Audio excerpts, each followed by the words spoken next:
ડીસામાં બપોરના સુમારે ભારે ઝાપટા સ્વરૂપે વરસાદની શરૂઆત થતાં લોકોમાં ખુશી। સમગ્ર ગુજરાતમાં ચોમાસાની સિઝનમાં સાંબેલાધાર વરસાદ થઈ ચૂક્યો છે, ત્યારે માત્ર ઉત્તર ગુજરાત વરસાદમાંથી બાકાત રહ્યું હતું, જેમાં પણ બનાસકાંઠા જિલ્લામાં લાખણી અને દાંતા તાલુકા બાદ કરતા વરસાદની નહીવતી હાજરી હતી। ત્યારે ડીસા પંથકમાં લોકોની લાંબી ઇંતેજારી બાદ ઘણા દિવસો બાદ આજે ઝાપટા સ્વરૂપે વરસાદ વરસ્યો છે। ડીસામાં છેલ્લા એક મહિનાથી વાદળછાયું વાતાવરણ અને વરસાદનો માહોલ છે, પરંતુ વરસાદ માત્ર અમી છાંટણા સ્વરૂપે જ પડતો હતો। અનેક વખત ભારે ગરમી, બફારો અને આકાશમાં કાળા ડિબાંગ વાદળો ઘેરાયા હોવા છતાં પણ વરસાદ વરસ્યો ન હતો।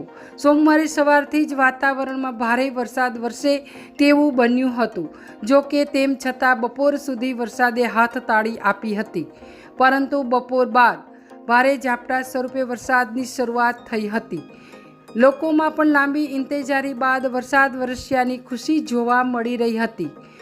જિલ્લાના છાપીમાં સાંબેલાધાર વરસાદ ખાબક્યો હતો, જેને કારણે દુકાનો સહિત નીચાણવાળા ઘરોમાં પાણી ભરાઈ ગયા હતા।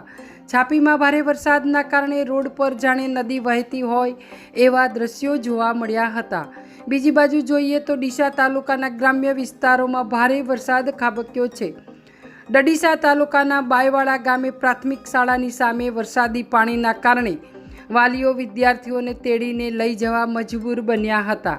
ભારે વરસાદને કારણે પાણી ભરાઈ જતા બાળકોને પાણીમાં ચાલવા મજબૂર બન્યા છે।